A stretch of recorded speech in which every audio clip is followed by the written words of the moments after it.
On est concret. Les images sont abominables. Parler du viol d'un bébé, ça paraît, c'est inconcevable. D'un seul coup, on le voit. C'est-à-dire qu'on est obligé de se dire ça existe. Il y a des gens qui violent des bébés. Si on n'a pas vu ça, on ne peut pas l'imaginer. Une petite fille qui avait une lèvre explosée. On voyait, elle avait le visage qui avait été massacré, ça se voyait. C'est-à-dire, elle saignait, elle pleurait.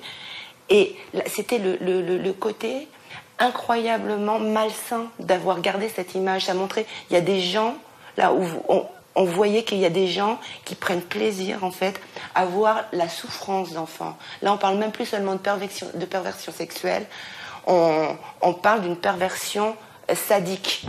L'avocat Thierry Lévy s'était illustré dans l'émission Ce soir ou jamais sur France 3. Avec lui, l'expression « les yeux sont le miroir de l'âme » prend tout son sens. Il y a une espèce de chape de plomb qui tombe, comme ça, qui tombe de boucles blondes, n'est-ce pas, sur l'ensemble de la société, qui vient interdire tous les comportements un peu différents, un peu anormaux. En 1982, tout le monde se souvient des déclarations ahurissantes de Daniel Cohn-Bendit, qui est actuellement chroniqueur sur Europe 1. Vous savez, quand une petite fille de 5 ans et demi, commence à vous déshabiller, c'est fantastique.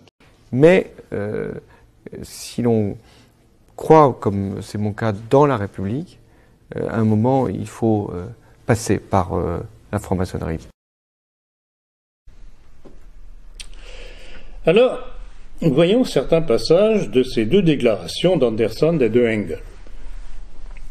Pour voir le déphasage existant entre ce que proclame la maçonnerie et ce qu'elle fait. Alors, recherche de la vérité, étude de la morale, amélioration matérielle et morale, perfectionnement intellectuel et social, humanité, tolérance mutuelle, respect des autres et de soi-même et liberté de conscience. Ah bon, d'accord? Mais c'est exactement le contraire que ces mots-là masquent de la réalité maçonnique. Et il n'y a qu'à regarder le spectacle du monde depuis que l'humanité est soumise au sophisme maçonnique de 1789 pour en comprendre le mensonge. Où sont l'amélioration matérielle et morale des peuples, le perfectionnement intellectuel et social de l'humanité, la tolérance mutuelle, le respect des autres et de soi-même et la liberté de conscience, alors que l'on ne voit que guerre, massacre, persécution religieuse, misère et perversion à l'échelle mondiale, sous l'égide des grandes démocraties, émanation des sophismes de la maçonnerie depuis la Révolution dite française et au travers des grandes institutions internationales, dont l'ONU. C'est exactement à l'inverse que l'on assiste. Or, on juge un arbre à ses fruits. Les mineurs ont été photographiés la plupart du temps avec non seulement leur accord, mais l'accord de leurs parents. Ils m'ont fait pipi. Si, c'est bon. Pipi dans la bouche et kiki dans les fesses. D'accord. Les mineurs ont été photographiés la plupart du temps avec non seulement leur accord, mais l'accord de leurs parents. Que c'est trop violent pour les gens. Les réactions à l'arrestation de Roman Polanski nous offrent un formidable miroir des ambiguïtés de la société française. Le viol d'une fillette, une simple affaire de mœurs, vieille de 30 ans. Le seul scandale, c'est l'arrestation du cinéaste. Pour Frédéric Mitterrand, ministre de la Culture, l'arrestation du cinéaste est épouvantable et dénuée de sens. Un homme qui viole une petite fille, 13 ans c'est une petite fille, hein. En tout cas c'est mineur, par sodomie avec drogue et alcool, qui a une affaire avec la justice du pays où il commet ça, et qui fuit. Le fait qu'il soit rattrapé 30 ans après, je veux dire, c'est assez légitime puisqu'il n'a pas payé à ce moment-là. Et c'est pour ça que c'est très irritant que des ministres de l'État puissent dire même pas grave, pour de rien. Ça c'est compliqué. Ainsi, Bernard Kouchner, ministre des Affaires étrangères, intervient auprès de son homologue aux États-Unis, Hillary Clinton, pour demander ni plus ni moins la libération de Polanski. On en parle avec vous, Martine Moscovici. Bonjour, merci d'être avec nous. Bonjour. Vous êtes avocate pénaliste au barreau de Paris. Quel est votre avis sur la question? Faut-il un âge minimum? Le gouvernement parle de 13 ans. Moi, je pense qu'il faut un âge minimum, qu'il faut une majorité sexuelle. Et je pense que l'âge de 13 ans, 15, c'est peut-être un peu élevé parce qu'il y a des jeunes filles de 14 ans qui ont des relations sexuelles avec des majeurs de 18 ans. Donc, 13 ans, c'est un bon âge, oui. Mes chers amis, mes bien chers compatriotes, puisque malheureusement, les affaires de pédophilie semblent éclore ces temps-ci, un peu comme les bourgeons de printemps, je vous invite dans ma cave aux archives à une petite séance de ciné-club citoyen. Nous allons voir ou revoir ensemble Zandvoort, le fichier de la honte, un film que j'ai eu la chance de co-signer avec Serge Garde. L'histoire du plus grand réseau pédophile, jamais découvert et bien entendu, à ce jour, jamais jugé. J'en profite pour vous signaler la sortie en poche de Disparu, si ce genre d'affaires vous intéresse. Maintenant, on regarde. Les enfants qui sont sacrifiés ne sont pas déclarés ou sont des enfants étrangers. Notamment quand j'étais sur Agen, c'était des enfants, c'était des petits Africains, ils étaient noirs. L'avocat Thierry Lévy s'était illustré dans l'émission Ce soir ou jamais sur France 3. Avec lui, l'expression « les yeux sont le miroir de l'âme » prend tout son sens. Il y a une espèce de chape de plomb qui tombe, comme ça, qui tombe de boucles blondes, n'est-ce pas, sur l'ensemble de la société, qui vient interdire tous les comportements un peu différents, un peu anormaux. En 1982, tout le monde se souvient des déclarations ahurissantes de Daniel Cohn-Bendit, qui est actuellement chroniqueur sur Europe 1. Vous savez, quand une petite fille de 5 ans et demi, commence à vous déshabiller, oula, c'est fantastique.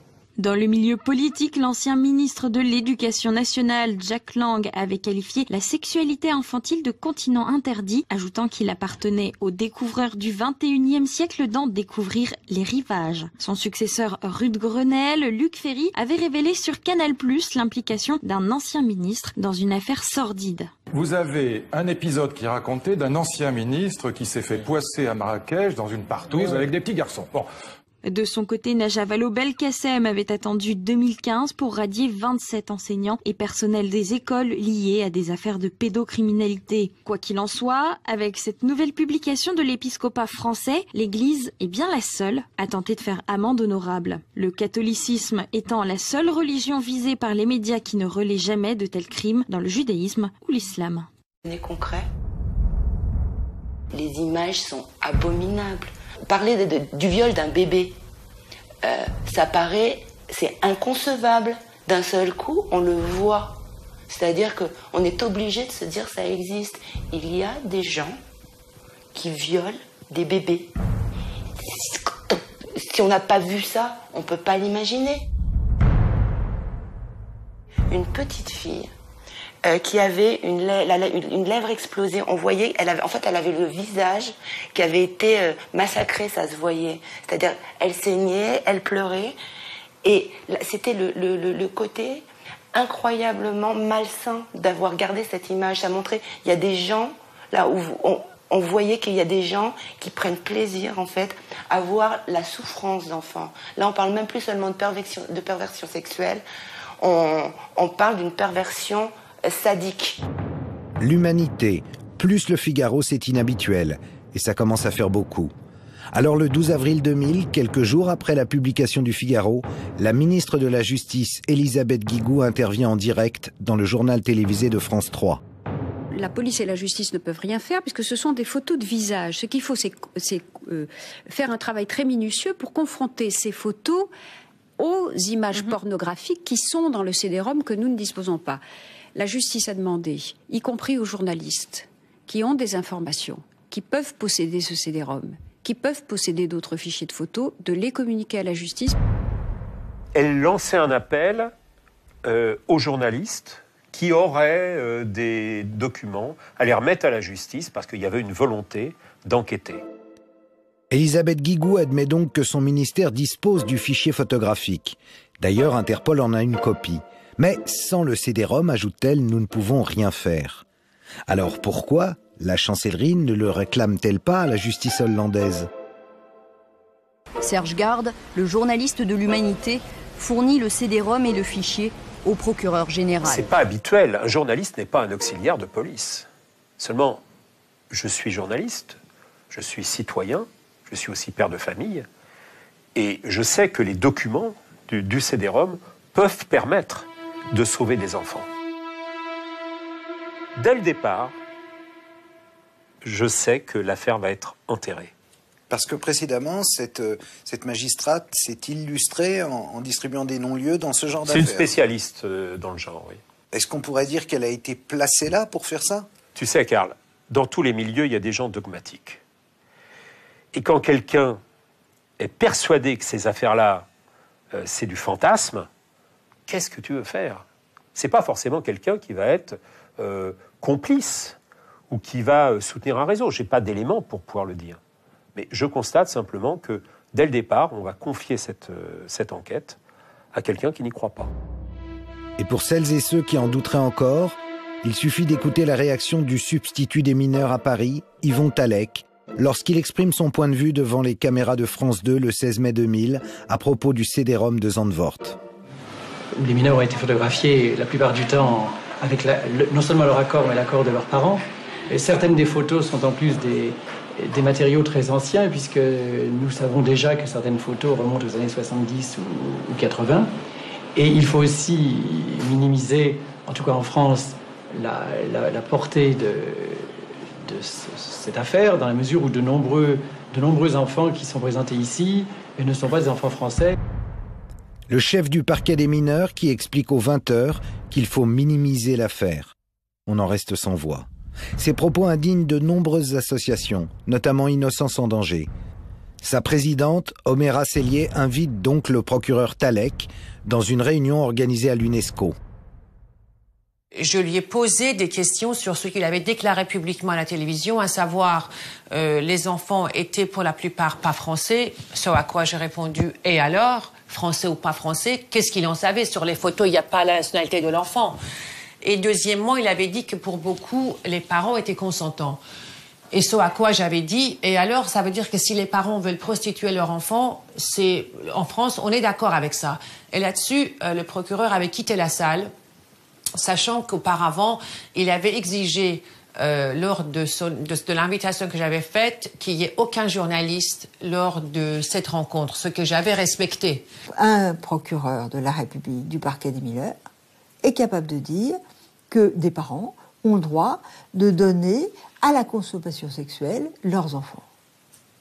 Mais c'est vraiment un déni de justice complet. C'est, de mon point de vue, une méconnaissance des lois. Ça pourrait s'appeler proxénétisme. Ça pourrait s'appeler viol. Et ça aurait dû s'appeler viol. Et que je sache, un enfant qui subissait des choses telles qu'on envoyait dans ce DVD, c'était impossible de penser qu'il était consentant. Le plus incroyable, c'est que le CD-ROM sans lequel, soi-disant, on ne pouvait pas enquêter, la justice le détenait 1 an avant que la presse n'en révèle son existence.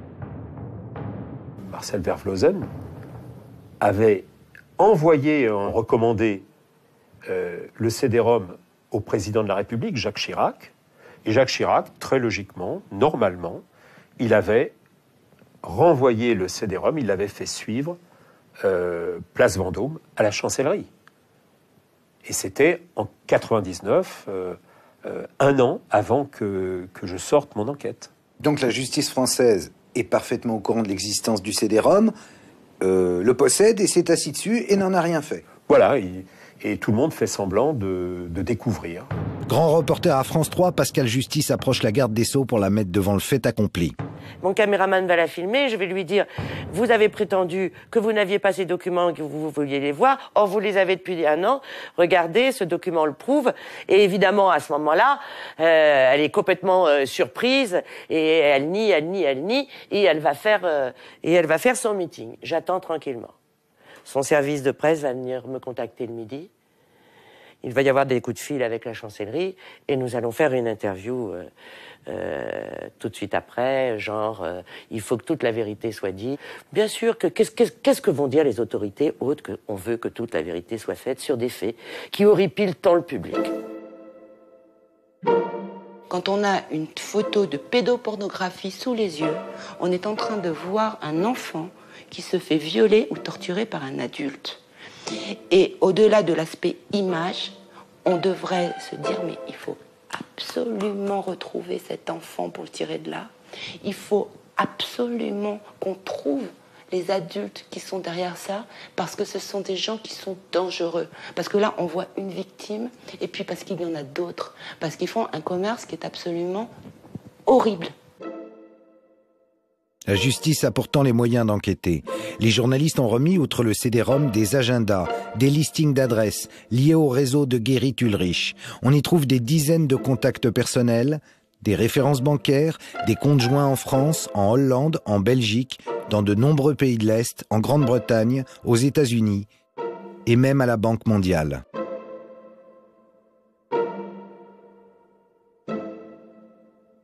Et j'apprendrai en lisant des articles dans la presse parisienne, c'est-à-dire que les confrères ont été informés par le parquet que ces carnets d'adresses ne contenaient que des adresses de boulangers, de coiffeurs, enfin des adresses sans intérêt.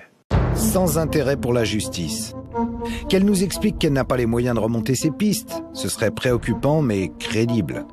Mais affirmer que ces documents sont sans intérêt confine à la désinformation. Par ailleurs, ce qu'on n'avait pas prévu au ministère, c'est que dès la publication de l'enquête, le téléphone n'arrêtait pas de sonner au standard de l'humanité. Les journalistes ont reçu des centaines de personnes qui souhaitaient venir consulter le fichier. Évidemment, je n'ai pas compté, je ne m'attendais pas à un tel raz-de-marée, mais c'est peut-être 150, 200 personnes qui sont venues au journal pour voir le fichier parce qu'ils avaient des craintes, parce que il y en a qui sont venus des États-Unis, de Floride. Brusquement, on voyait à quel point il y avait une réelle inquiétude et que ça concernait énormément de monde. Donc, à la fois, on espérait des reconnaissances et en même temps, on les redoutait parce que faut mesurer ce que c'est quand vous avez des parents, une mère qui brusquement met son doigt sur une photo en disant « c'est mon fils ». Voilà. Et c'est arrivé. C'est arrivé une première fois, et puis ensuite une deuxième fois, et puis après, c'était... Toutes les personnes qui demandent à voir le fichier de Zandvoort sont inquiètes à propos d'enfants soit disparus, soit présumés victimes de violences sexuelles. Plusieurs dossiers judiciaires sont ouverts. Toutes ces personnes sont en quête de vérité, comme ce pédiatre. Un troublant témoignage. Le docteur Spitz est pédiatre. Il consulte le fichier, reconnaît 2 enfants venus dans son cabinet, se plaignant d'abus sexuels, des témoignages que les juges n'ont pas pris au sérieux. Vous savez, dans la vie, on peut toujours se tromper. Mais là, trop, c'est trop. Parce que l'enfant m'a dit quand même, il y a plus d'1 an. Et il y a des messieurs qui prennent des photos. Et ils dessinent des caméras sur ces dessins. C'est un hasard, c'est bizarre quand même. Et on le retrouve en photo.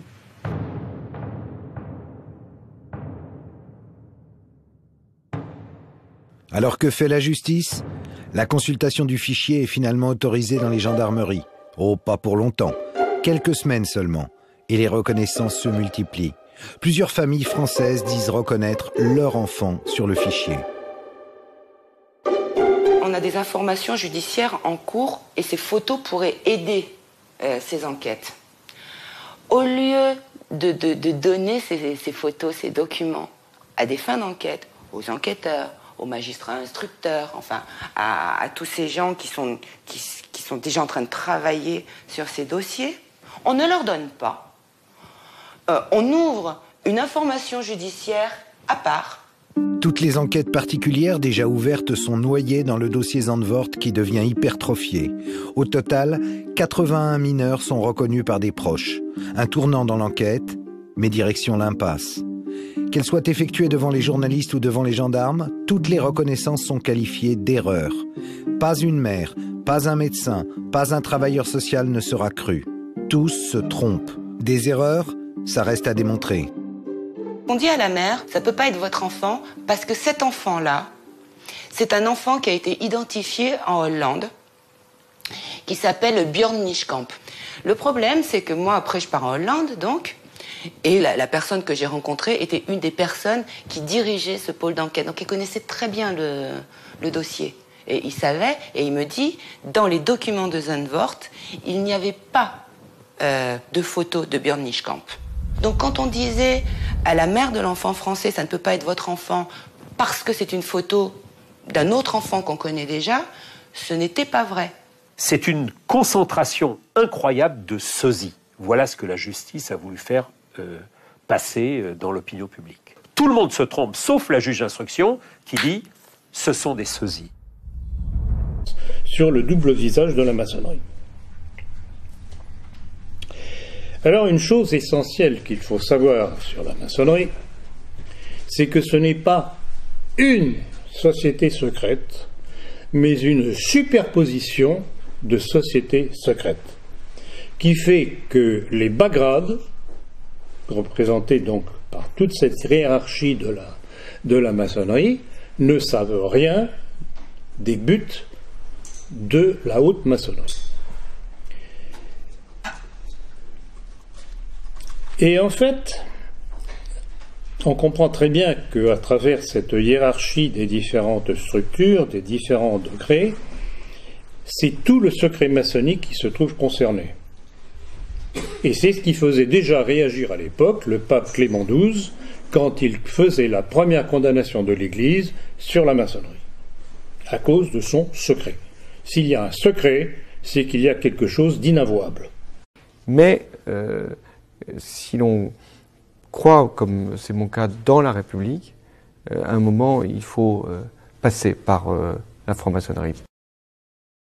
Maçonnique et de la discipline exigée à ses membres découle une double tromperie. Celle du député qui, entré en maçonnerie, fait allégeance non plus au parti dont il est l'un des adhérents, mais à la maçonnerie. Et deuxièmement, celle du citoyen qui croit voter pour un programme de son candidat, d'un certain parti, alors que celui-ci ne représente que les intérêts, que les buts de la maçonnerie. Les mineurs ont été photographiés la plupart du temps avec non seulement leur accord, mais l'accord de leurs parents. Et certaines des photos sont en plus des matériaux très anciens, puisque nous savons déjà que certaines photos remontent aux années 70 ou 80. Et il faut aussi minimiser, en tout cas en France, la portée de cette affaire, dans la mesure où de nombreux enfants qui sont présentés ici ne sont pas des enfants français. Le chef du parquet des mineurs qui explique aux 20h qu'il faut minimiser l'affaire. On en reste sans voix. Ces propos indignent de nombreuses associations, notamment Innocence en danger. Sa présidente, Oméra Sellier, invite donc le procureur Talek dans une réunion organisée à l'UNESCO. Je lui ai posé des questions sur ce qu'il avait déclaré publiquement à la télévision, à savoir les enfants étaient pour la plupart pas français, ce à quoi j'ai répondu « et alors ?» Français ou pas français, qu'est-ce qu'il en savait? Sur les photos, il n'y a pas la nationalité de l'enfant. Et deuxièmement, il avait dit que pour beaucoup, les parents étaient consentants. Et ce à quoi j'avais dit, et alors, ça veut dire que si les parents veulent prostituer leur enfant, en France, on est d'accord avec ça. Et là-dessus, le procureur avait quitté la salle, sachant qu'auparavant, il avait exigé, lors de l'invitation que j'avais faite, qu'il n'y ait aucun journaliste lors de cette rencontre, ce que j'avais respecté. Les enfants qui sont sacrifiés ne sont pas déclarés ou sont des enfants étrangers. Notamment quand j'étais sur Agen, c'était des enfants, c'était des petits Africains, ils étaient noirs. Mai dernier, à savoir que pour la première fois dans l'histoire de France, un officiel de l'Élysée dénonce clairement des meurtres, des manipulations de la part des hauts dirigeants de la France. Logiquement, ça aurait dû être en première page de tous les journaux et déclencher automatiquement des enquêtes approfondies. Au lieu de ça, c'est encore le silence absolu. Pourquoi? Parce que ce sont les mêmes personnes qui contrôlent ces médias, qui contrôlent toute la situation. Et cela, ça s'appelle une dictature. On peut choisir les mots qu'on veut, on peut rêver qu'on est en France, dans le pays des droits de l'homme, c'est du rêve, c'est de l'illusion. La réalité, c'est une dictature dans l'instant, dès le moment où les véritables informations sont cachées au grand public. L'affaire Dutroux va être réécrite par un nouveau juge d'instruction, le juge Langlois. Dutroux devient un prédateur solitaire. Les réseaux n'existent pas. Encore faut-il convaincre l'opinion publique. Alors que la presse s'était engouffrée dans l'idée que peut-être derrière il y avait des réseaux, tout d'un coup, la majorité de la presse va se retourner pour dire que non, Dutroux, c'est un pervers solitaire. Il va y avoir deux clans dans ce pays. Ceux qui vont croire aux réseaux, qu'on va appeler les comploteurs, et puis ceux qui n'y croient pas. Et on les appelle les croyants et les non-croyants. En Belgique, après 1996, qu'on se le dise, il n'y a plus de réseau. Et c'est malheureusement dans cette période que Marcel Vervlossen révèle l'existence du CD-ROM de Zandvoort. Le plus mauvais moment au mauvais endroit. Le dossier Zandvoort est enterré en Belgique, mais voilà qu'il réapparaît en France. Je vais démarrer le bulletin sur France 2. Parce que j'avais fait une intervention à l'Assemblée nationale où je disais les budgets que vous allez réduire, Madame la Ministre, ça va tomber sur envoyé spécial, cachage d'investigation, complément d'enquête. Et sur quoi ça tombe, là? C'est sur envoyé spécial et complément d'enquête, puisqu'on apprend qu'il devrait y avoir 33 suppressions de CDD, c'est les précaires qui payent en premier lieu, et qu'il restera quasiment plus personne dans ces magazines-là, dont on va diminuer la fréquence par 3, par 4, par 6, on ne sait plus trop si ça va continuer à exister. Et bon, alors, ces magazines, on sait que c'est cache investigation, je le porte particulièrement dans mon cœur, mais ce sont ces magazines-là qui ont sorti Big Malion, qui ont envoyé une équipe en Érythrée, qui ont sorti des trucs sur la com d'Emmanuel Macron. D'ailleurs, c'est pour ça que Macron n'a pas voulu venir parler sur France 2, mais qu'il a choisi TF1, Pénélope Fillon. Et donc, voilà, là on voit comment la contrainte budgétaire se conjugue avec la censure politique. Et là, on va avoir un fort mécanisme de censure politique et économique d'ailleurs, puisque c'est les deux pouvoirs qui peuvent être gênés par ce genre d'émission. Je me souviens d'un bouquin qui était paru aux arènes vers 2003-2004, un truc comme ça, qui s'appelait Blacklist. Et dedans, c'était des reporters américains, c'était des traductions d'articles parus aux États-Unis, d'un bouquin paru aux États-Unis, qui expliquaient comment ils avaient été censurés. Je me souviens par exemple d'une histoire. Il me semble c'est sur l'agent Orange, mais je suis pas trop. Mais enfin, c'était pendant la guerre de Corée. Ce sont des villages entiers qui ont été rasés, des gens d'Oradour-sur-Glane, mais en Corée. Et il y avait une équipe, il me semble, de Associated Press, qui avait été envoyée sur place pour enquêter là-dessus. C'était une enquête qui avait duré 6 mois, 9 mois, 1 an. Bon, enfin, c'était une super grosse enquête pour démontrer que l'armée américaine avait fait des Oradour-sur-Glane en Corée. Et avec des remous, parce qu'il y avait eu des conflits avec le département d'État, avec le Pentagone. Bon, ça avait été des embrouilles à n'en plus finir, des pressions de la direction, de la hiérarchie, un mec qui avait démissionné. Bon, et finalement, le reportage était quand même sorti parce qu'il y avait trop de pression extérieure qui disait mais là vous faites de la censure. Mais qu'est-ce qui s'était passé après ça? Après ça, on avait supprimé le pôle investigation de Associated Press, à vérifier l'agence. Mais enfin, le pôle de cette agence de presse mondiale, américaine, hyper connue, avait été supprimé. Et ben, c'est ce que j'appelle moi la censure la plus efficace, c'est la censure en amont. On ne donne pas les moyens aux journalistes de produire une contre-information, de produire des investigations, et du coup, on n'a pas à la censurer en aval, puisqu'elle n'existe pas. Et bien, là, c'est exactement ce qui va se produire là. Il n'y aura pas de censure à effectuer sur les magazines de France 2, puisque les magazines de France 2 n'auront plus les moyens d'enquêter. Donc là, voilà un mécanisme de censure qui s'appuie sur un prétexte budgétaire aussi, parce que c'est vrai que c'est pas normal qu'on diminue les crédits des entreprises d'audiovisuel public, mais aussi on pouvait peut-être trouver des solutions ailleurs, la direction ailleurs qu'en tapant dans les magazines phares d'enquête et de reportage. Et bien voilà comment se met en place un mécanisme efficace de censure en supprimant simplement la production de ces informations. Comment expliquer une telle absence de réaction face à une criminalité aussi grave? La présidente d'Innocence en danger ne peut se satisfaire de la situation. Elle retourne voir le procureur Yvon Talec. La seule réponse que j'ai eue, c'était que je devais cesser de m'acharner sur Zandvoort. Je ne m'acharnais pas du tout, je voulais juste comprendre, parce qu'il y avait des gosses derrière, que je devais cesser cet acharnement parce que ce dossier ne se rouvrirait jamais. L'enterrement du CD-ROM de Zandvoort passe mal.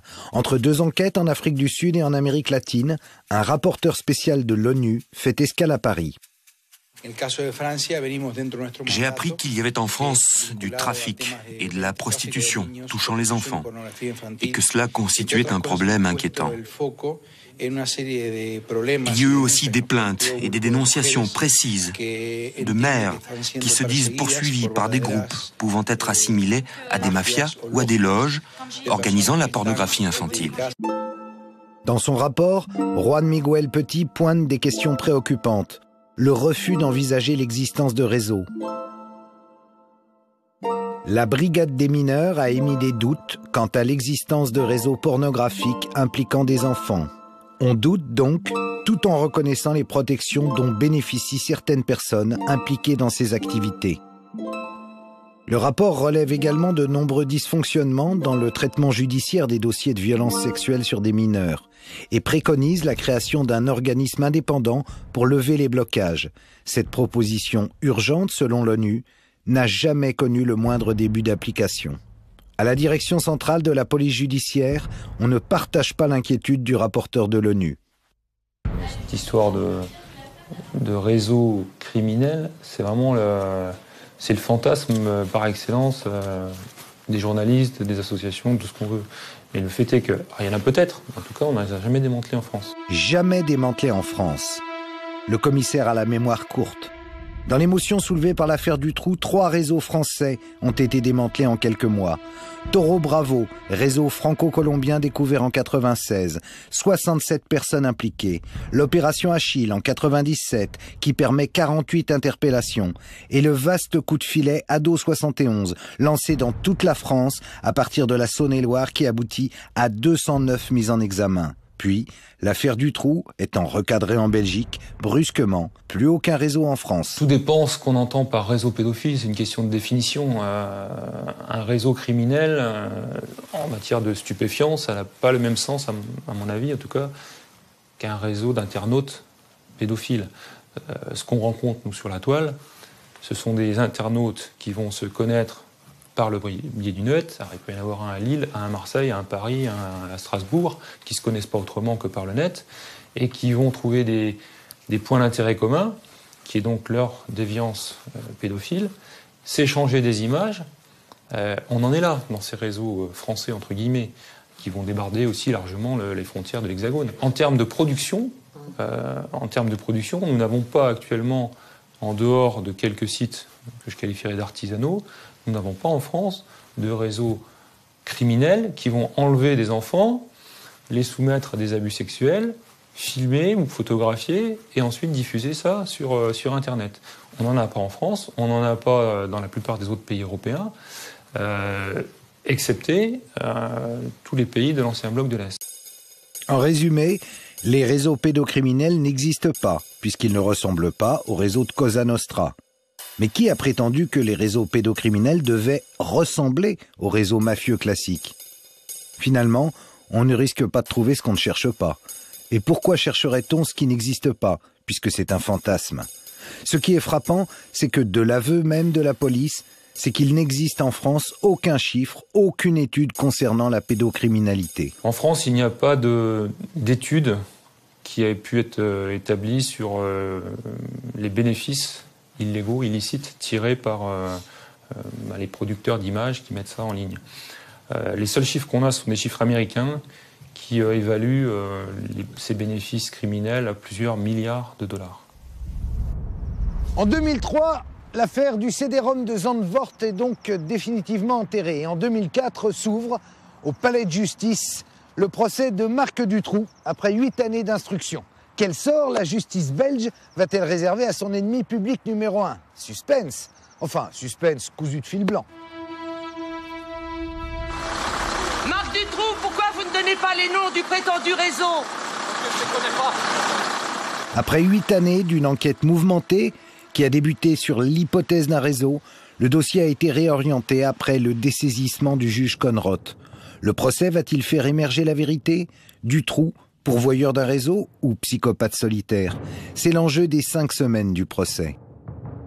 J'ai même vécu cette dichotomie journaliste croyant-non croyant au sein de ma propre chaîne.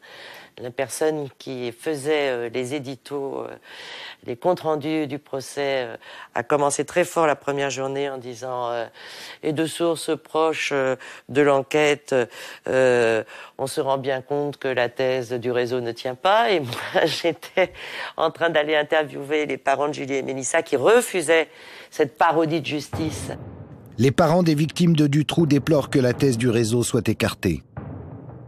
Quand on était encore à l'époque de la disparition des enfants et qu'on ne savait absolument rien, nous, on était simplement des parents qui avaient porté plainte contre X. On a le sentiment d'être toujours des parents contre X. Si ce n'est que la séquestration des enfants, on est certain qu'elle s'est produite chez Dutroux. C'est Marc Dutroux qui a mis le feu aux poudres. L'enlèvement de Sabine, dit-il, c'était à l'origine pour le réseau. La thèse du réseau, c'est Dutroux qui l'a avancée, sans toutefois le dénoncer. Pour son ancien avocat, Maître Magnier, il est pourtant difficile de ne pas y croire. S'il y a un réseau pour des voitures volées, s'il y a un réseau pour de la drogue, s'il y a un réseau pour la prostitution, pourquoi n'y aurait-il pas un réseau aussi pour les enfants ou les très jeunes filles ? La clé du procès, c'est lui, Michel Nihoul, l'organisateur des parties fines de la bonne société belge. Michel Nihoul peut être le lien entre Dutroux et le réseau. Mais Nihoul, qui ne cache pas ses hautes relations, arrive libre au procès. Visiblement pas du tout inquiet sur son sort. Il se dit victime des apparences. Je corresponds parce qu'il faut reconnaître que j'ai été partouzeur pendant quelques années, dans les années 85 à 89. Je corresponds parce que je suis un homme d'affaires, je corresponds parce que je connais des gens haut placés. Aucune de ces personnalités haut placées ne viendra témoigner au procès. Michel Nihoul est reconnu coupable d'être le chef d'une association de malfaiteurs active dans le trafic de drogue et d'êtres humains. En revanche, il a été acquitté pour les enlèvements d'enfants. Le kidnapping d'enfants, la séquestration d'enfants, le viol d'enfants et l'assassinat d'enfants, c'est à mon avis les accusations les plus lourdes que peut supporter un être humain. Et de cela, il est définitivement lavé. Les réseaux, ça n'existe plus. La vérité judiciaire est intervenue. Libéré en 2006, Nihoul va rester tristement célèbre. Si un jour je suis lâché, il y a une chance sur deux qu'on me flinguera. De Dutroux, on a fait un monstre. De moi, on m'a présenté comme le diable. Trop de questions sont restées en suspens. Pourquoi fréquentait-il Dutroux? La drogue a-t-elle servi au paiement de l'enlèvement des victimes de Dutroux? La vérité judiciaire correspond-elle à la vérité des faits? Mais moi, je suis déçu comme il a quitté, je suis déçu. Moi pas, j'ai dit yes. Dutroux prend le maximum, la Belgique d'en haut respire. Un tout petit peu. Bien sûr, je ne peux pas être satisfaite de la condamnation d'un Dutroux solitaire. Pourquoi ?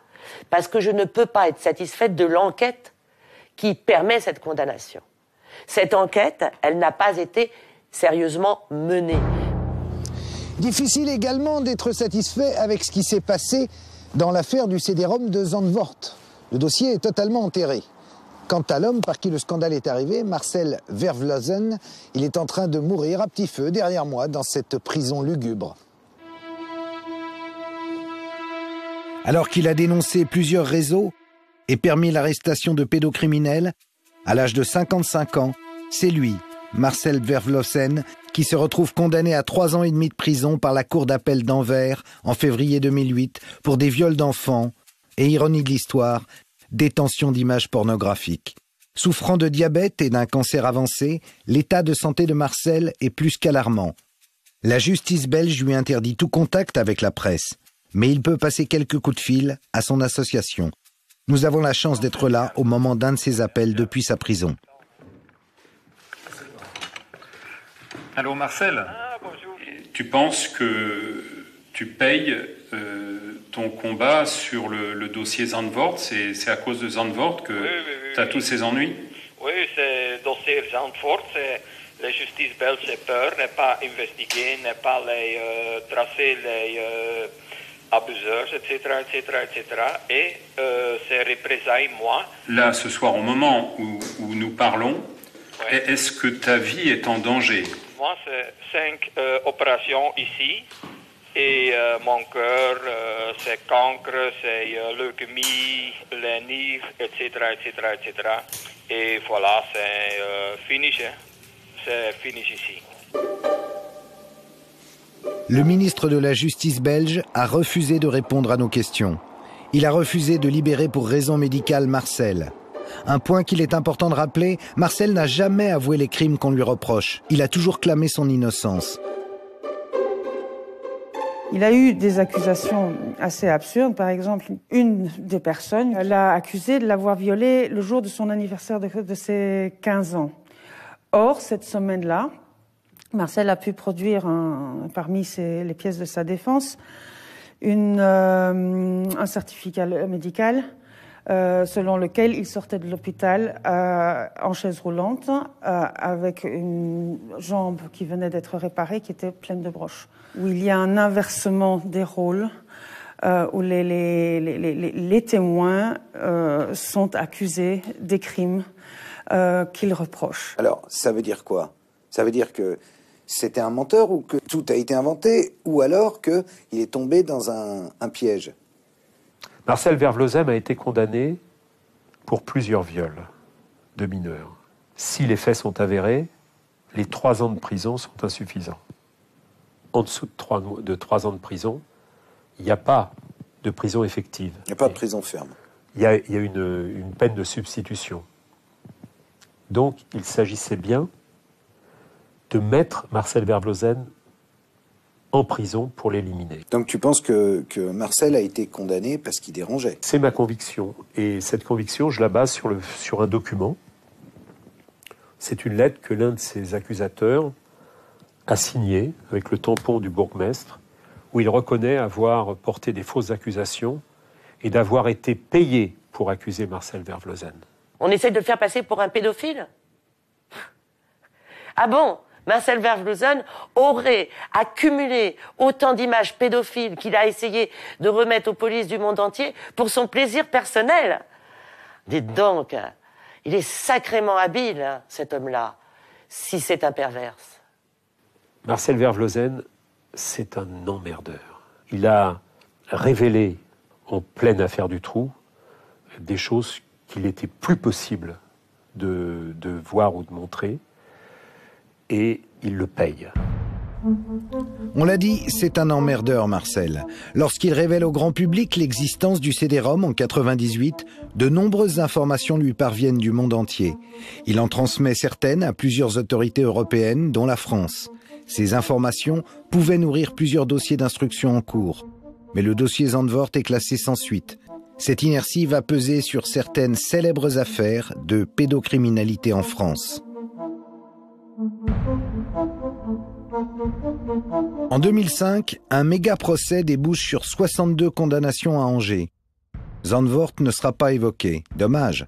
5 enfants identifiés sur le fichier étaient de la région. Rappelez-vous aussi l'affaire des 7 jeunes filles disparues dans l'Yonne. 7 jeunes filles confiées à la DAS. Et l'enquête, enterrée pendant 20 ans, malgré l'acharnement du gendarme Jambert, cruellement isolée. Comment expliquer que 2 des disparus aient pu être reconnus sur le fichier de Zandvoort?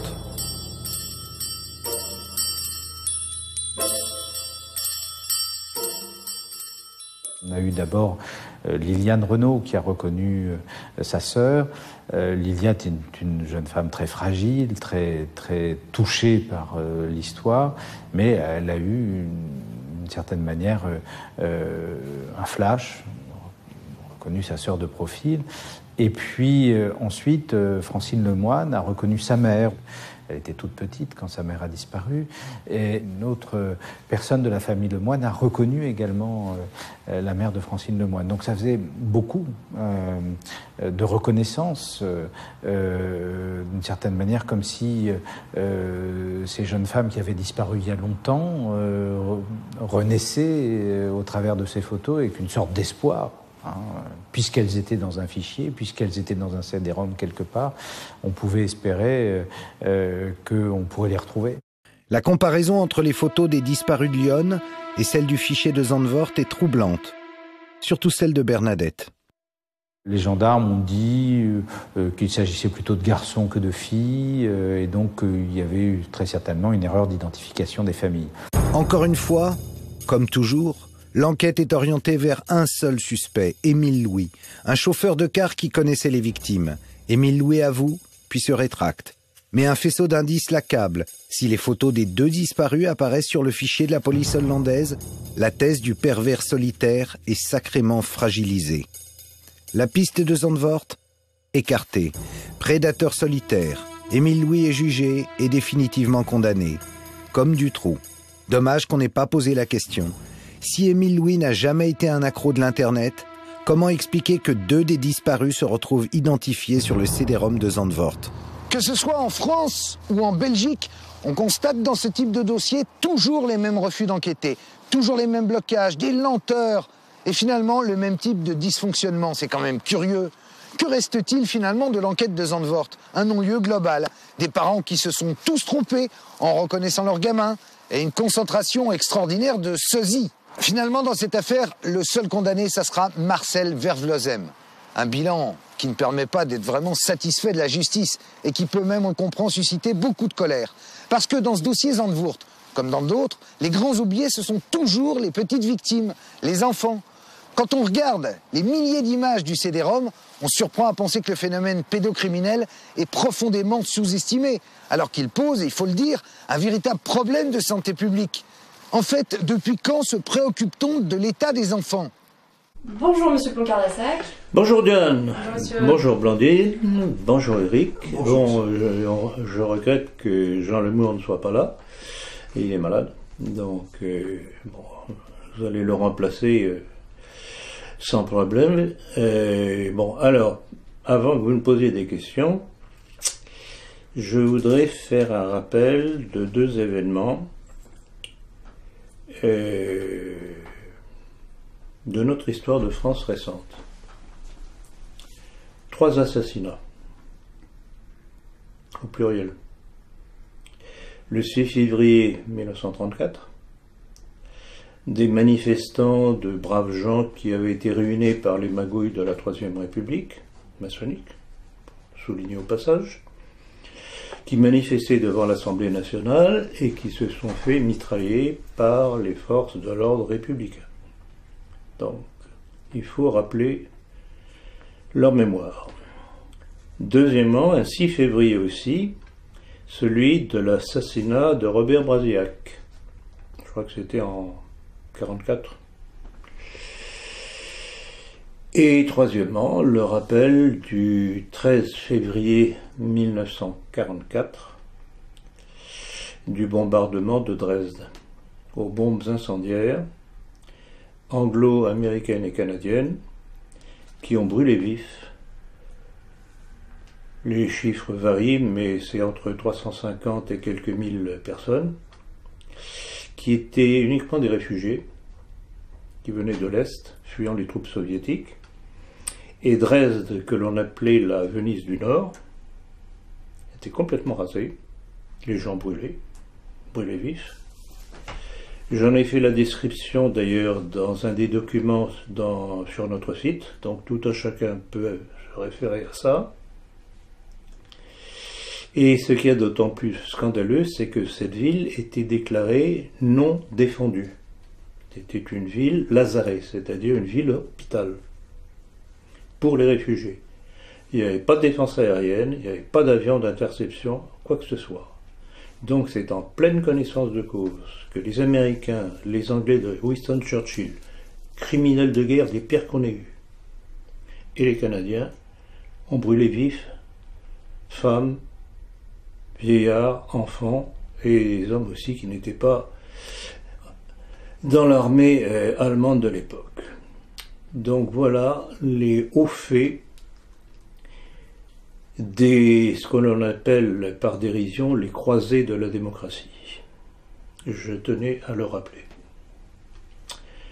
Alors maintenant, à vous, chers amis. Première question.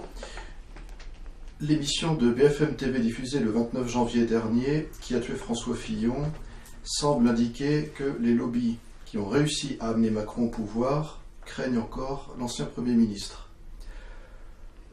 Outre l'image peu flatteuse des coulisses de la politique, ne soyons pas naïfs, que pensez-vous de cette émission? Alors, je l'ai vue. Je l'ai vu, comme j'ai quasiment vu toutes les interventions de François Fillon depuis qu'il a émergé avec son élection aux primaires des Républicains. Il n'y a pas d'autre terme, c'est absolument scandaleux. Et tous les intervenants étaient des ennemis de Fillon, tous. Et alors, le plus beau, alors le bonbon, ça a été l'intervention de ce Robert Bourgi.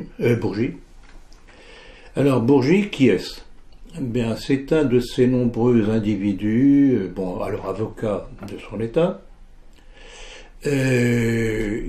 donc un de ces nombreux individus qui a fait partie de toute cette équipe mafieuse, des Focard, des Pasqua, Bourgi, de ce qu'on a appelé la France-Afrique. C'était donc tous les trafics du gaullisme avec l'Afrique, qui continuent jusqu'à aujourd'hui d'ailleurs, c'est la même chose. Les enveloppes qu'on leur donne, dont une partie revient pour le financement des campagnes électorales de ceux qui donnent les enveloppes. Donc voilà, donc c'est ça. Donc, voilà déjà la haute valeur morale de ce genre d'individu. Alors, voir cet individu replé, suffisant, content de ce qu'il disait, se vanter d'avoir, je crois qu'il a dit niqué, c'est ça, joli terme aussi, François Fillon, pour le faire tomber, je trouve que c'est très intéressant. Je pense qu'ils se sont tous tiré une balle dans le pied quand même, parce que ça démontre à quel point la non-élection de Fillon a été due à un complot, un véritable complot, et que derrière ce complot, il y avait non seulement le petit Macron qui en a bénéficié, mais Nicolas Sarkozy, puisque le bourgeois en question s'affiche comme étant un grand ami de Sarkozy. Donc j'ai estimé que, on va encore en reparler dans le prochain numéro de la politique, qu'il fallait bien insister là-dessus, parce qu'il y a plein de braves gens, un petit peu naïfs, qui sont tombés dans le piège de la fabrication d'un Fillon malhonnête. Jusqu'à présent, tout ce qu'il a fait, il y a plus d'une centaine de députés, à commencer par le propre président de l'Assemblée nationale, le socialiste, comment il s'appelait déjà, Barthelone, Claude Barthelone, qui ont fait exactement la même chose. Alors, curieusement, eux n'ont pas été mis en vedette dans les accusations du Canard enchaîné et compagnie. Donc, et j'en parlais hier encore avec Diane, ce qui ressort de ce piège qui s'est refermé sur cette droite qui est toujours en train de voter ce qu'elle ne devrait pas voter, c'est qu'on a eu ces braves gens, pour la plupart catholiques, à la notion de malhonnêteté sur le thème « Ah, mais moi, catholique, je ne peux pas accepter les malhonnêtetés de François Fillon. » Parce que les autres sont honnêtes. Macron est honnête. Sarkozy est honnête. Donc, vous voyez, ce public-là, moi, j'en ai ras-le-bol. Et je ne vais pas cesser de les flageller. Parce que qu'ils ne viennent pas se plaindre maintenant de ce qui est en train de se passer. Et je pense qu'on va en reparler tout à l'heure. Voilà. Et alors, en plus de ça, alors je voudrais terminer là-dessus, c'est que la campagne qui a été faite contre Fillon recommence de la même façon, avec les mêmes individus, les mêmes francs-maçons, que contre Fillon avec Wauquiez. Wauquiez commence à être en ligne de mire pour les mêmes raisons et par les mêmes individus. Vous prenez Raffarin, Thierry Solère, Pécresse, NKM, Bertrand, membre du Grand Orient de France, hein, tous ont une attache maçonnique ou juive. Alors, il me semble que c'est assez clair, non? C'est dommage que certains ne le voient pas. Parce que nous allons payer les conséquences de leur bêtise. Véronique a 20 ans. Depuis l'âge de 5 ans, elle a vécu l'enfer. Violée, prostituée par ses parents qu'elle a dénoncés et qui attendent de comparaître devant la cour d'assises, elle est parvenue à échapper à ceux qu'elle désigne comme ses bourreaux. Son histoire n'est pas ordinaire et peut même paraître inventée. Toutefois, s'il est légitime de douter, ce que nous a dit et répété spontanément cette jeune femme a de quoi révolter. En particulier, lorsqu'elle affirme, malgré les menaces qui pèsent, dit-elle, sur elle, avoir fréquenté une secte satanique, les martinistes, avoir subi des tortures et torturé elle-même. On se fait battre, on se fait mettre des objets dans les orifices, on se fait... Il y a des fois des sacrifices d'enfants pour rendre grâce à Satan. Il y a beaucoup de choses comme ça. On tue un animal, on nous verse le sang sur la tête et le reste dans une coupole qu'on met sur l'autel. Et donc en fait, vos parents, comme tous les parents de ces enfants dont vous nous parlez, vendaient leurs enfants. Exactement, puisque ça rapporte un certain pourcentage d'argent, puisqu'un enfant qui a moins de 8 ans vaut 22 000 francs. D'où viennent-ils ces enfants? Les enfants qui sont sacrifiés ne sont pas déclarés ou sont des enfants étrangers. Notamment quand j'étais sur Agen, c'était des enfants, c'était des petits Africains, ils étaient noirs. Sur Jalais, j'en ai vu aussi, sur Nanterre aussi, mais c'était des petits blancs, des Français, mais c'est des enfants nés de viol. Des enfants nés de viol? Oui, qui n'avaient pas été déclarés, des accouchements et qui ont été faits chez les parents, dans des conditions abominables. Et donc, dans la mesure où ils n'étaient pas déclarés, ils étaient sacrifiés. Voilà. Non seulement vous faisiez partie donc de la secte, mais vous avez participé à ce rituel. Oui. En 94, j'ai dû sacrifier sous la menace d'une arme avec 2 de mes amis à Jalais un enfant. Et on a dû toutes les 3 l'assassiner, quoi. Sous la menace d'une arme, si on ne le faisait pas, on serait fait encore plus. Il l'aurait fait avec plus de violence et il nous aurait fait encore plus mal. Donc, on était obligés de le faire, quoi. Et qui vous menaçait d'une arme? Celui qui dirige la gendarmerie. Véronique nous a conduits devant l'un des nombreux lieux où se passaient, selon elle, le 21 de chaque mois, des cérémonies sataniques. Alors, c'est ici que je suis venue plusieurs fois. Notamment, je me rappelle bien d'une fois en 94. où je me suis retrouvée à un rituel satanique où il y a eu un meurtre d'enfant. Et donc on était monté au second. Voilà. Et là, il y a eu viol. On devait être 5 ou 6 enfants. C'était pas une très très grosse réunion. Là, il y avait beaucoup de gens, notamment des notables, mais que je ne connais pas forcément leur prénom. Voilà. Et vous-même, vous avez subi... Oui, j'étais là et j'ai subi. Il y avait mon père. Ma mère n'était pas là cette fois-ci. Octobre 2024. Plaidoyer pour Satan. Le livre La sorcière de l'historien bien connu Jules Michelet. C'est à travers de ces historiens que les jeunes Français apprennent l'histoire de France. L'essai sur la liberté et la nécessité, le plaisir à la souffrance du franc-maçon américain Benjamin Franklin, celui qui allait initier Voltaire à la loge des 9 sœurs. En fait, c'était la même obsession sadomasochiste du trop connu marquis de Sade, libéré de la Bastille un certain 14 juillet 1789, où la monarchie l'avait emprisonné du fait de ses crimes et de ses perversions. Telle est la symbolique de la fête dite nationale de la République, le 14 juillet. Il faut citer encore les élucubrations sexualo-lucifériennes de l'obédience Templi Orientis, du haut franc-maçon Albert Crowley, et les sacrifices humains qu'il décrivait. Je cite: « Toi, le soleil spirituel, Satan, toi, l'œil, toi, la luxure, crie, toi, l'auto-créé, l'autodéterminé, sois exalté au plus haut. Satan, mon maître, la luxure du bouc. »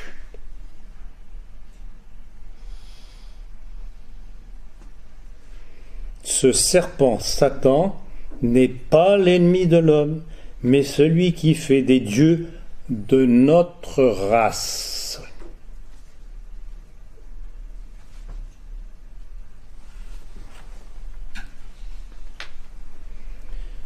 Autre exemple, Lord le Dispenser, je cite, l'un des débauchés les plus notoires d'Angleterre, qui organisait chez lui une sorte d'ordre monastique, sacrilège, les fameux moines de Mac Obenham, qui se réunissaient en costume religieux et liturgique pour blasphémer tout en buvant et en faisant l'amour. Telle est la réalité morale de la maçonnerie. Invoqué par Anderson, celui qui plaidait qu'un franc-maçon ne sera jamais un athée stupide ni un libertin irreligieux, qu'il doit être un homme de bien et sincère, homme d'honneur et de probité. Le double visage.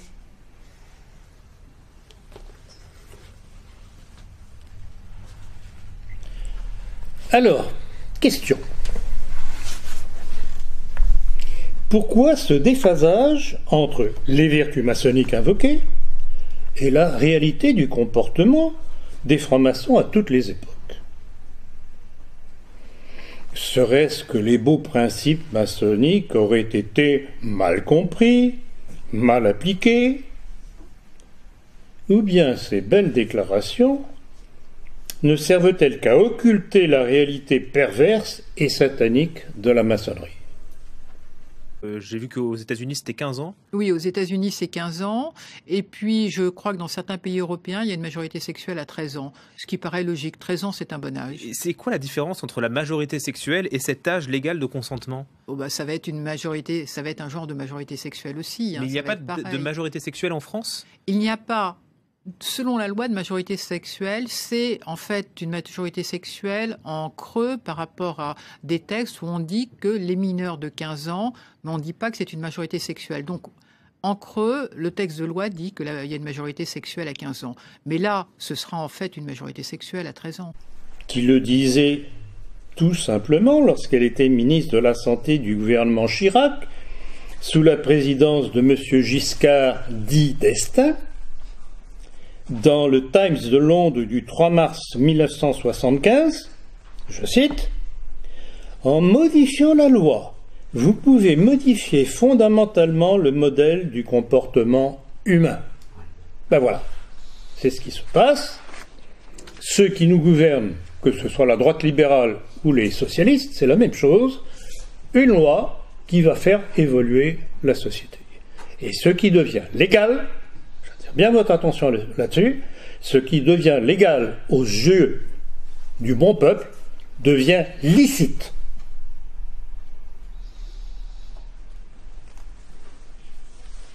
Et c'est pour ça que nombre de libéraux de l'UMP, puisqu'à l'époque ça s'appelait UMP, qui avaient défilé contre le mariage pour tous, dès que la loi eut passé, se sont dit « Ah oui, c'est devenu une loi de la République, donc je suis bien obligé, je ferai des mariages homosexuels. »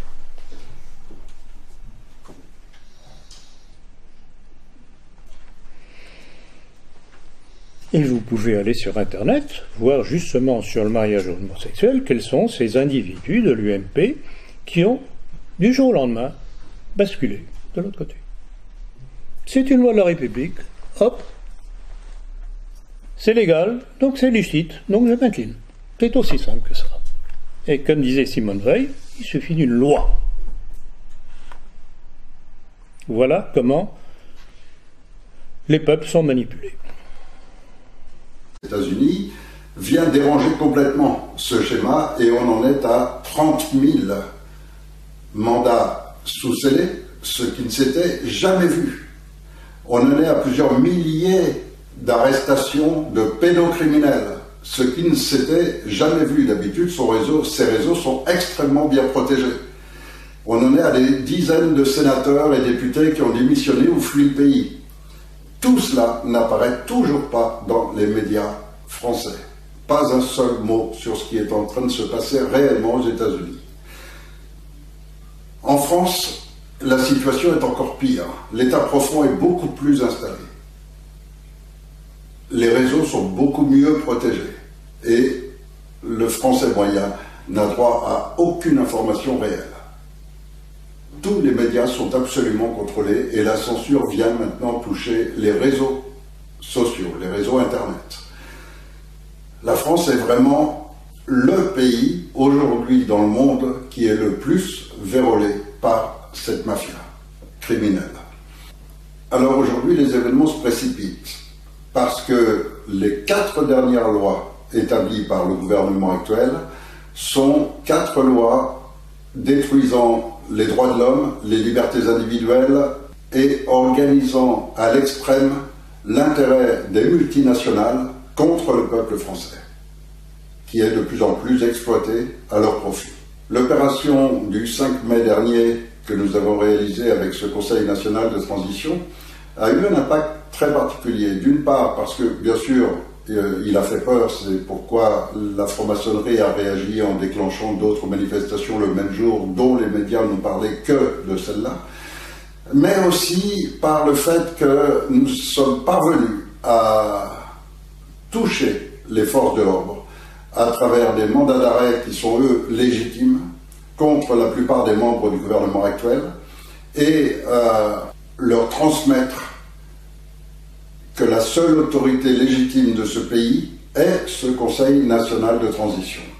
Alors, bien sûr, des gens qui sont complètement formatés et conditionnés au système actuel ont du mal à comprendre un schéma qui n'est pas dans le cadre qu'on leur a mis dans la tête.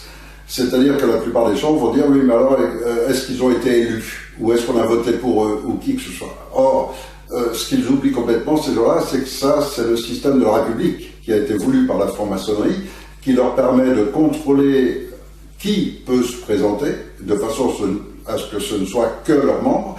Et c'est pourquoi, dans la Constitution, ils ont précisé que la Constitution devait avoir une forme qui soit celle de la République. Et donc, partant de là, petit à petit, ils ont pu acquérir tous les pouvoirs et contrôler totalement le gouvernement de France. Seulement, pour passer de ce régime à une dictature absolue, ce qui est le cas actuellement, il leur fallait annuler la Constitution. Or, en annulant la Constitution, ils ont donc annulé la République. Et de ce fait, la légitimité devient totalement inexistante. C'est-à-dire que les élections qui ont eu lieu n'auraient jamais dû avoir lieu puisqu'elles n'étaient pas légales, puisque le gouvernement précédent n'était pas légal. Et qu'en annulant la Constitution, on annule absolument tout. Il ne reste plus pour gérer la France. La France, je le rappelle, juridiquement parlant, c'est un bloc constitutionnel constitué essentiellement de 3 éléments. La Déclaration des droits de l'homme et du citoyen, qui est la plus haute de toutes. Ensuite, le préambule de la Constitution de 1946. Et enfin, la Constitution écrite en 1958. Dès lors qu'ils ont annulé cette Constitution écrite en 1958, il ne reste plus que la Déclaration des droits de l'homme et du citoyen et le préambule de 1946. C'est-à-dire que la France n'a plus que cela comme régime juridique. Et c'est conscient de cela que les citoyens français ont créé un Conseil national de transition qui devient naturellement l'autorité légitime de la France par les textes juridiques. C'est-à-dire qu'aujourd'hui, c'est la seule et unique représentation de cette Déclaration des droits de l'homme et de ce préambule de 1946. Et la Constitution n'existant plus, toutes les lois qui sont passées depuis une dizaine d'années sont illégales, sont illégitimes, n'ont aucune valeur de droit. Par ailleurs, l'annulation de la Constitution, qui annule donc automatiquement la République, fait que la notion de vote est une notion inexistante dans la Déclaration des droits de l'homme et du citoyen. Ça n'a jamais été prévu. C'est la franc-maçonnerie qui a voulu ce système pour ses intérêts personnels. Mais si demain l'ensemble des Français choisissaient un nouveau mode de gouvernance en toute liberté et en toute conscience, qu'est-ce qui indique qu'ils souhaiteraient un système dans lequel ils votent quels critères ces gens seraient sélectionnés? Et ça n'aurait probablement rien à voir avec le système actuel. Sans compter qu'il n'est pas du tout évident qu'ils choisiraient un modèle où on vote pour quelqu'un. Ça, c'est une notion purement maçonnique, pas du tout française. C'est de la République, c'est pas la France. Et donc, la France, si on veut qu'elle continue d'exister, aujourd'hui, elle n'a plus que les droits de l'homme. et ce préambule de 1946 pour la représenter. Et elle est représentée uniquement par ce Conseil national de transition qui, par les textes juridiques, par le droit, est la seule autorité légitime de France. Alors ce message est extrêmement important. On a réussi à le faire passer auprès des forces de l'ordre et il y a forcément parmi eux un certain nombre de gens qui savent un petit peu étudier le droit, étudier ses propos, étudier les textes qu'on a déjà émis et se rendre compte qu'effectivement c'est bien la situation et que nous avons actuellement un gouvernement qui est totalement illégal, qui n'a pas le droit d'être en place. Ce sont des usurpateurs. Et là, comme d'habitude, je vais me baser sur les propres textes d'auteurs maçons et juifs pour le démontrer. Ce texte du franc-maçon Ragon, dans son rituel des 3 premiers grades, c'est-à-dire les niveaux le plus bas, ce qu'on appelle la maçonnerie bleue, qui stipulait, écoutez bien, je cite, « Tout profane qui se fait recevoir maçon cesse de s'appartenir. Il n'est plus à lui, mais il appartient à un ordre qui est répandu sur la surface du globe. » Donc vous vous rendez compte, dès le début, déjà envers ceux qui ne connaissent rien des buts de la maçonnerie, on leur dit « Vous n'êtes plus libre, vous nous appartenez ».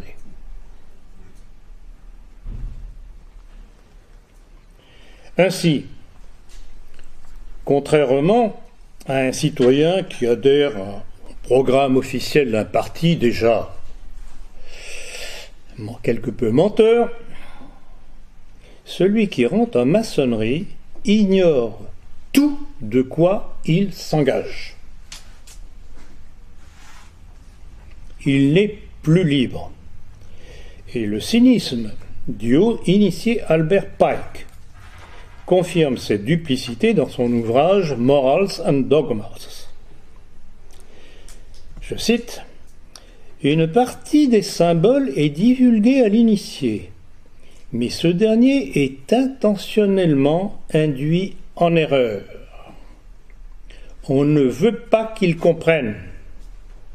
Leur vraie explication est réservée aux princes de la maçonnerie, c'est-à-dire ceux qui arrivent au haut degré. »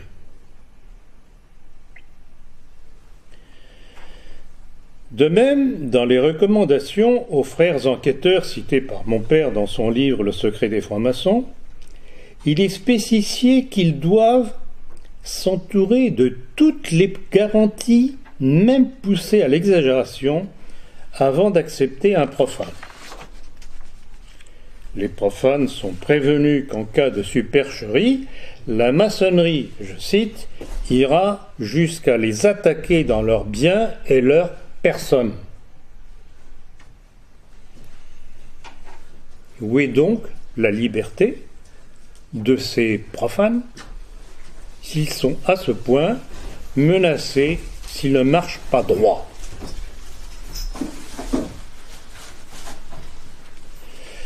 Menacés des pires sévices s'ils dérogent à la règle, celui qui rentre en maçonnerie n'est plus un homme libre, il a librement renoncé à sa liberté. Où sont donc là-dedans la liberté, la tolérance, invoquée, proclamée par la maçonnerie dès ses débuts dans les constitutions d'Anderson? En fait, la tolérance dans le jargon maçonnique n'est invoquée que pour faire baisser la garde à ceux qui démasquent les buts de la maçonnerie.